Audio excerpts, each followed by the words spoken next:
So in this tutorial we'll learn about the pile reinforcement using embedment as well as frictional use in Abaqus.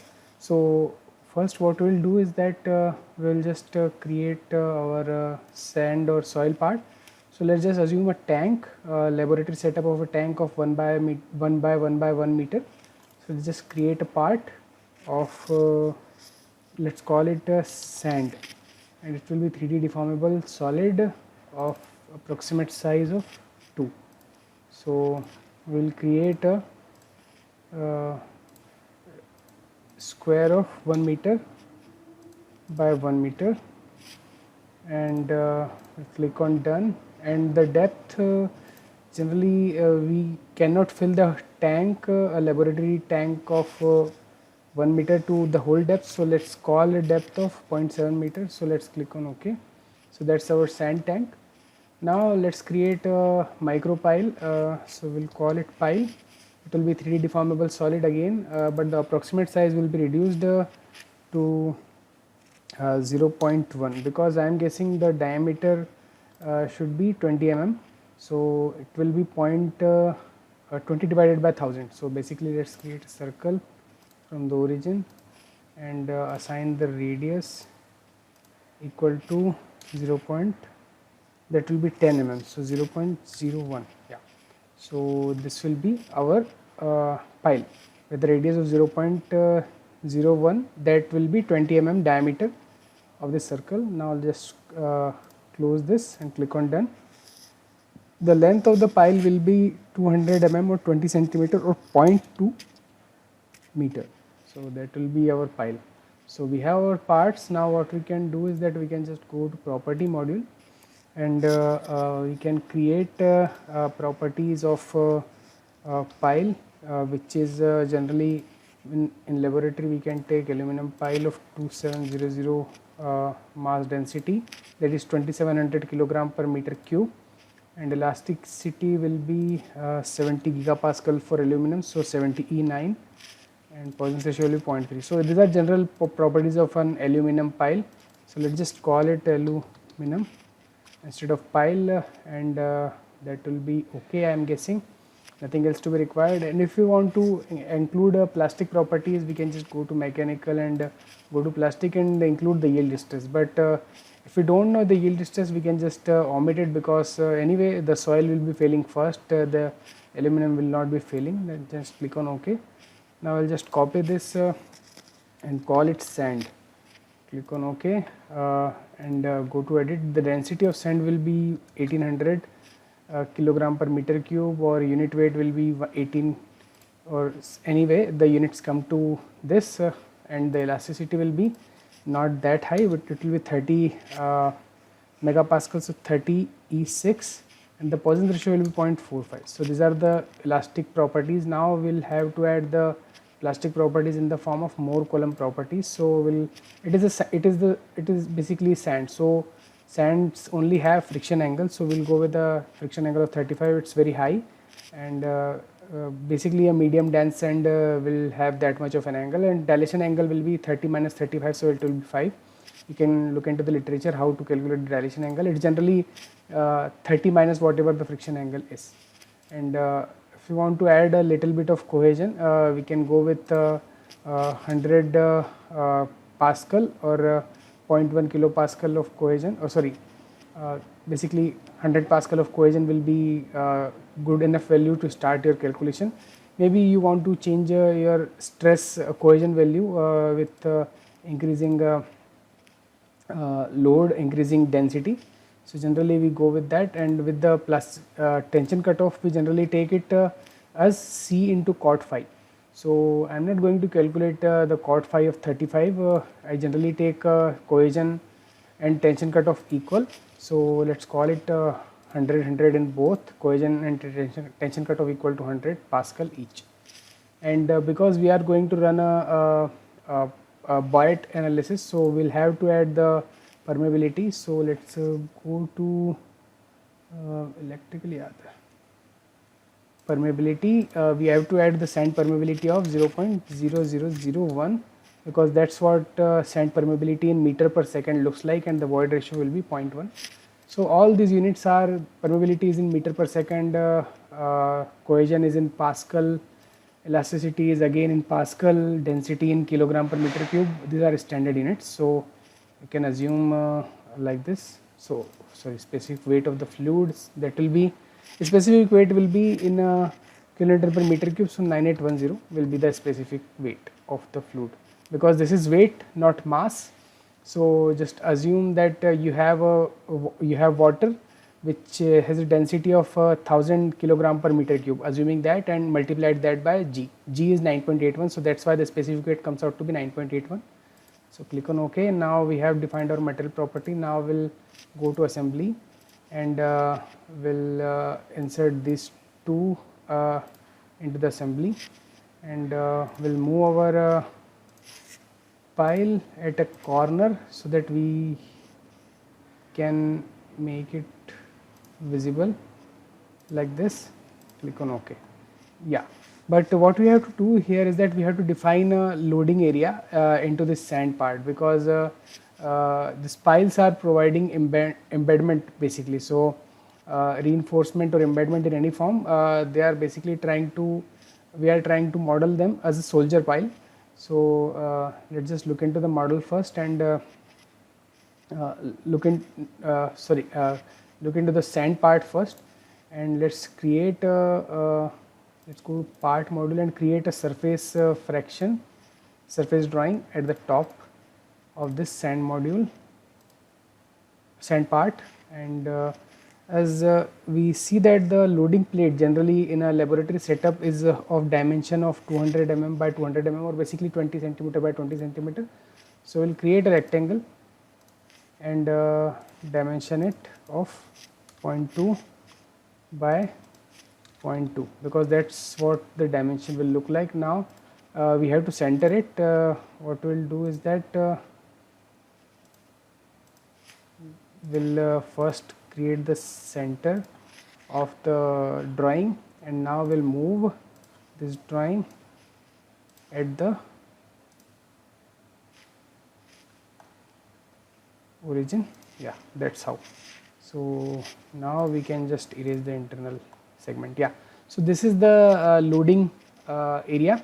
Now we have to position the piles accordingly. So to position the piles, we have to create one more drawing. So let's say we want to have a spacing of pile by offsetting this loading area by 60 mm. So I'm just going to offset this whole area. Click on done, and by 60 mm I mean 0.06 meter.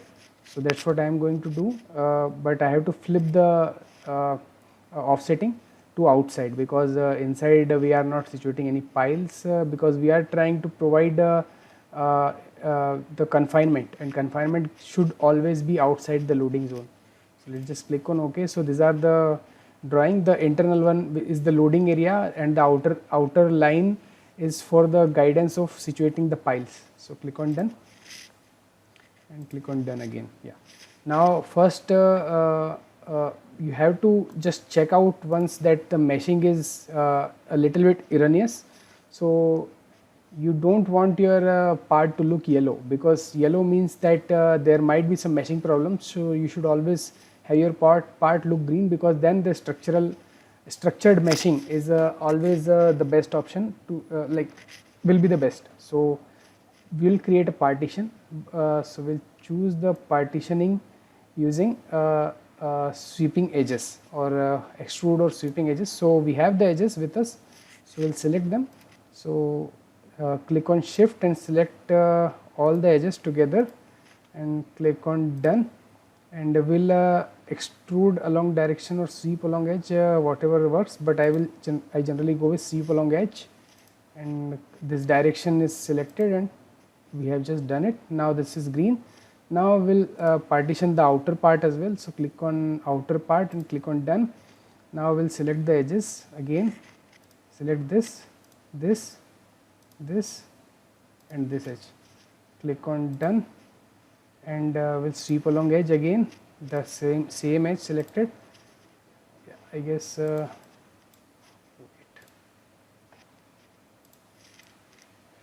Yeah, it has been partitioned, but it still looks yellow. Anyway, so maybe after adding the piles, we might remove the outer drawing where for pile guidance. So let's just go to assembly. Now we have to move our pile uh, again at the corner of this outer drawing. Now click on OK. So we have moved it, the outer drawing. Now we'll create a pattern of our pile so that we can cover all the like mostly this rectangle, and the spacing of the pile will be about the same as the edge distance. So 60 mm will be more or less than 60 mm. So we'll somehow iterate this so that our pile uh, one pile will always situate is at this corner. So let's just click on done, and we'll go with 60 here, again 60, keep on increasing. So it is this pile should come to this center. So let's just keep this spacing to 7. So it's going very far, 6 5. Now again 6 4. Yeah, it looks like it is at the center, and you can mathematically basically calculate what spacing you should have so that your piles should always situate at the center. Anyway, based on this 0.064 spacing, you can iterate it. I have already iterated it, so I know the basic idea. So we have created the staggered piles. Now click on OK, and we'll remove the piles which are in the intermediate. So we only want the piles to be surrounding this guiding rectangle. We don't want the piles which are in the middle. So we'll just remove the selected not face but instances. So we'll remove this part. Now we'll look at this piles from a different view so that we can select the piles. Yeah, now this is the view where we can select the intermediate piles or middle piles. Now we can just go to assembly and see that these are the piles, and yeah, and see this selection one by one. So pile 1 2, so we have to no, yeah. So now we can see that these are the piles. Yeah, so pile 2 2 2 3 2 4 2 5. Yeah, these are the piles which are needed to be removed. Now based on this pattern, you can just check this 2 3 4 5 piles from all the rows in the middle. 2 3 4 5 2 3 4 5. So I'm guessing all the middle piles are selected. Now I'll just delete these piles. So yeah, we have all the piles which are required in the place. Now we'll just look at it like this. Now again, for the sake of meshing, we can go to send and go to partition cell or partition face, go to edit and we can basically erase this, sorry, we can just trim these parts which are now not required, because this that outer rectangle was only for the guiding system for the piles to be located. Now we'll regenerate it and we'll keep changes, go to assembly. Yeah, you can see that piles are automatically situated because like the movement or relative movement was basically recorded based on coordinate system. So we'll just remove this partition cell part. Now we'll again go to mesh and you can see that this is green, and it is still showing the yellow part, but anyway, let us see how the meshing goes. So let's assign a dummy mesh of approximate global size of 0.1, that will be the default size, and click on yes. So it's not that weird, but still we can have a very uniform mesh as you can see on this face, but we are not having that on the top and bottom face. But anyway, there are several partition strategies which you can apply to get a uniform mesh. So we'll just go to assembly again and see that this is the configuration. Now we'll go to mesh again to the pile part, and We'll assign it with 0.1, I guess. 1 mesh will be but it's very fine, looks very fine, so we'll again go with 0.5 and click on apply. Yeah, this doesn't looks very fine, and click on yes. Now this is the pile mesh we can go with, or what you can do is that you can further increase the meshing size for the initial analysis, because the initial analysis will be just a dummy analysis. So this looks good enough and it will not take longer time. Now meshing is done, assembly is done, property assignment is not yet completed, so we'll just go to assign section, set 1, create the section called pile homogeneous solid, continue and select the material which is aluminum. Okay, now go to the sand, set 1 done, not the pile but sand section needed to be assigned, click on continue, the material will be sand, click on OK. Okay, so we have the property assignments done. Now we'll go to step module, because we are going with the Bayat procedure, so we'll create a geostatic step first. So Bayat procedure basically means that we want to see the pore water pressure and everything else, and like consolidation and everything.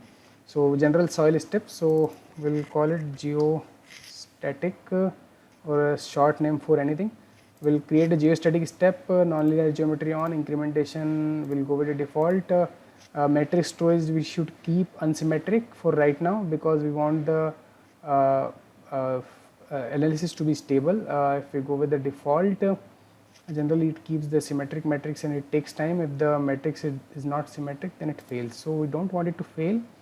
And we'll create a soils step and we'll call it load, because that's where we are going to load our model. Our time period will be 40, or let's call it 10 seconds of loading. Generally whatever plate load testing timing you have to go with it accordingly, and everything else will be default. Maybe just increase the number of increments, and initial increment you can reduce to 0.001 for stabilization, and maximum you can keep it to 1, and maximum pore water pressure change you have to define it. Let's go with 1000, 1 kilopascal or 1000 pascal, whatever you want to call it. Again unsymmetric matrix, and we want our load to ramp linearly over time, so we just select this and click on OK. So we have our step definition. Now go to interaction module. In interaction module we don't have to do a lot. I'm guessing we have to just go to assembly and go to set. We'll go to create set and we'll go with the create an asset. We'll call it embed, because all the piles are going to be embedded in the sand section. So we just remove the selected instance, click on done, cat close, select the geometry for the set, all of it done. This is done. Now will reappear all of them, click on reappearing. Now go to constraint manager, create a embedded region. Yeah, so files sand, that's what are going to be embedded. So select the embedded region which we have created is the embed, and you can highlight it, and basically whole model or select region. So we'll just select the region which is our sand set 1, click on continue and click on OK. So we have embedded the piles, like we can embed steel bars in RCC concrete to create an RCC. So this is embedment is very similar. Now we can go to the interaction is done. Now we'll go to load module, and in load module there are basically we have to create the load. So load should be created in load step. We'll call it pressure. Name it as press, continue. We'll click this surface, click on done, and maybe this load is in the form of Pascal, so let's go with 700 or 70 kilopascal. 1 to 3, 70 kilopascal ramp linearly over time, that's what we have chosen. Click on OK. So that's what our load will look like. Now we have to create boundary conditions. So boundary condition 1 will be fixed bottom. So fixed bottom will use our boundary condition symmetry anti-symmetry method and click on continue. What you can do is that you can just create this boundary condition in part, but I am going to go do it in assembly. The bottom will be fixed and click on done. So we have to click on Encaster and maybe we'll rename it fixed here and redo the boundary condition because we want to keep the names fixed always. Yeah, fixed, click on OK and create a roller boundary condition which will be displacement rotation from the initial. Click on continue. Now here we'll select the sets, this,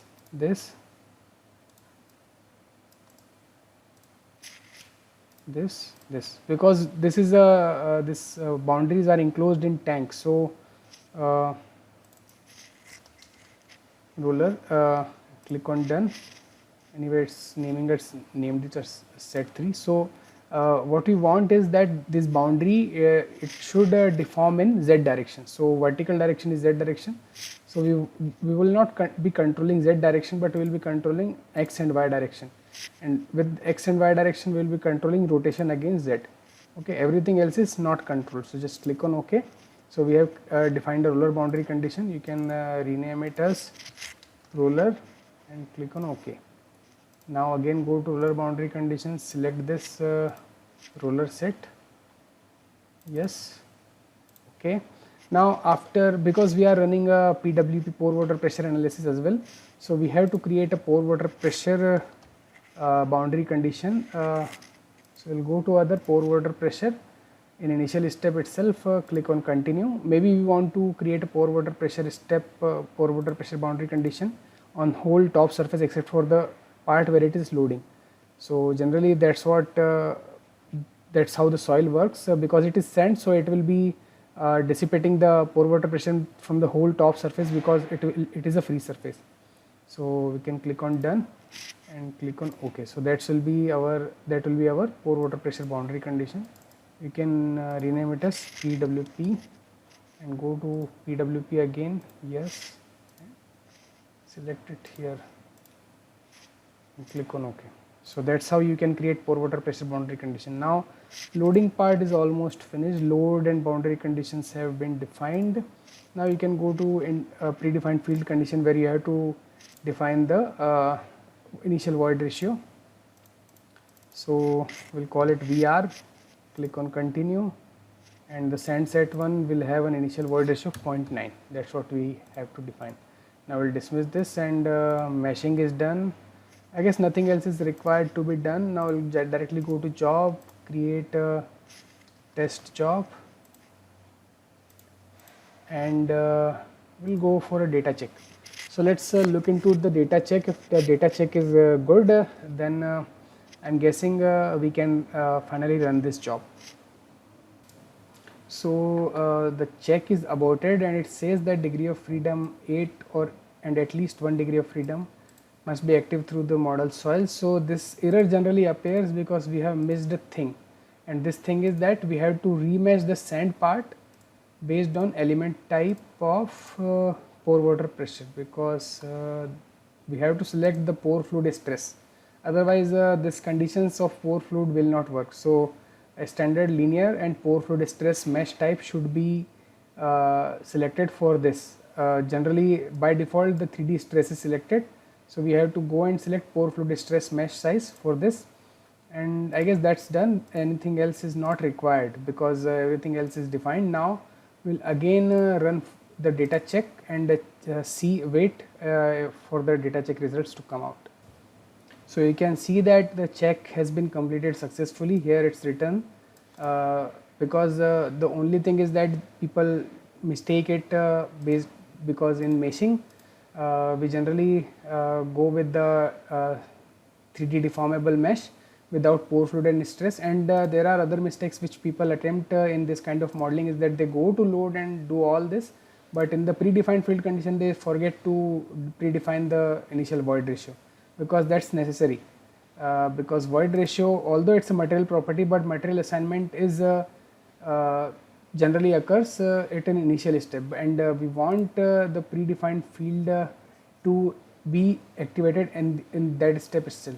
So there are this issues which one should always look for, and now we have done the check and all, we can run the analysis for a submission.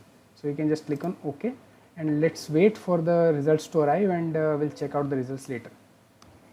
So after 5 minutes or so, the job is completed, and we can go to monitor and see that the 10-second job was completed like this. The time increment never reached more than about 1, which we have decided. So maybe we will relax some parameters, and there are some warnings as well because of non-convergence. But anyway, we can just go and see the results here. So you can see that the stress and displacements are quite evident where the loading is occurring, and they are slowly increasing because load is slowly increasing, because that's what we have defined. It will be linearly increasing over time, 70 kilopascal, and maybe we want to increase the loading to 700 or so based on whatever type of plate load testing machine you have. And also the pore water pressure, it's basically concentrated at the bottom because the release is occurring at the top. So the blue part basically means that there is a very low water pressure, and the red part basically means that there are high pore water pressure concentration. And at the bottom of the cell, the color difference basically shows that due to the non-allowance of water pressure from the loading zone, the water pressure is accumulating at just under the plate. And one more thing which you can get from this is that you can get the field output at the bottom of at the top middle of loading area using the unique nodal, and get the deformation in I guess that direction. Yeah, so U3 element nodal will select the middle node. So this one, click on done, and we'll plot it with time. So you can see that with time the deformation is increasing quite invariantly, and it by invariantly I mean linearly. So it is 0.25 mm of displacement in this case at 70 kilopascal of loading. And maybe we want to change the parameters a little bit to arrive at different parameters. So this is an example problem which you can look into using embedment of piles in sandy soil. And sandy soil you can have different permeability or different friction angle. You can start with the zero cohesion as well, and you can get different values. So anyway, it doesn't matter a lot what cohesion values you start, you will get a linear value at some point of time. So that's what the results show, and that's what we are seeing here. So stress, again you will see that stress is in kilopascals, megapascals at the piles and around the piles. At the top of the piles you can see the different color fragmentation, and if you want to see, you can change the values of S11, S22, S33, which is the vertical stress or compressive stress actually. So this tutorial ends here today. In the next tutorial we can go with the frictional connection between this pile and sand instead of embedment. So thank you.